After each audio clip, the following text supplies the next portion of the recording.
Genko Morningstar presents.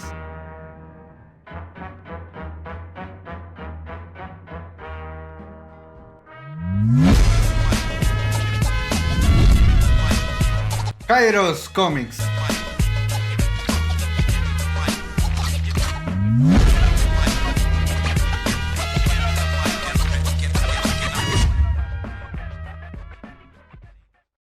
I've been reading the original Agent Nick Fury comic books written by Stan Lee, and he turned hands down into my favorite character of the Marvel Universe.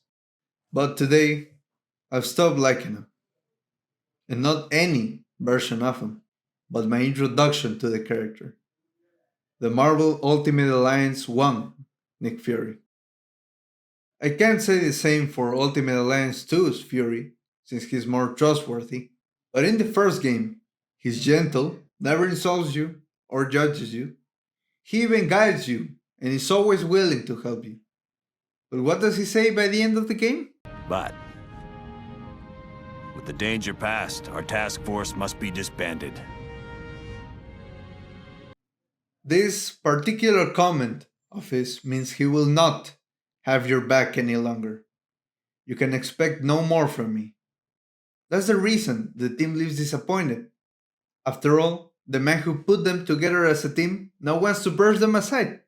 Wolverine, rightfully, gets mad at him and calls him a punk, to which Nick replies, I don't care if you like me, but if S.H.I.E.L.D. ever needs your help, will you be there? This is just a sample of what the character would become later.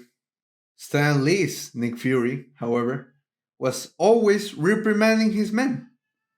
He's usually calling them meatheads, telling them what they want, a medal. Whenever they stand there for too long, he treats them like your typical angry sergeant.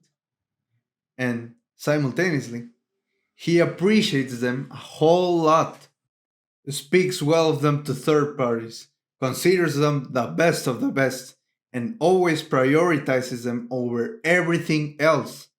The man himself told them, we're a team, blasted. We train month after month to live like a team, fight like a team, die like a team.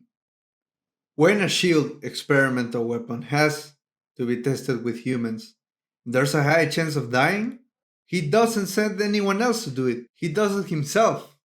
It's clear that, more than the government, more than catching Hydra, the main motivation of this, Nick Fury, is people.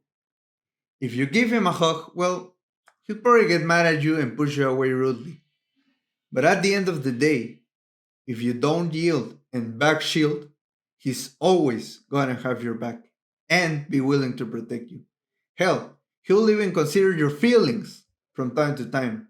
So while the modern Nick Fury wants to use the Tesseract to create weapons of mass destruction, hiding this from the Avengers, the original Fury will go to the lengths of sacrificing his life and importance to the world as the director of S.H.I.E.L.D. just to save 3 soldiers of the lowest rank. Personally, I'd rather be under the command of a gruff, cranky sergeant who will never be nice to me, but who will be reliable, no matter what, than a man who's gonna be very nice when I'm doing him a favor, but who'll turn his back on me entirely once he stops needing my help. Adios. You filthy bastard!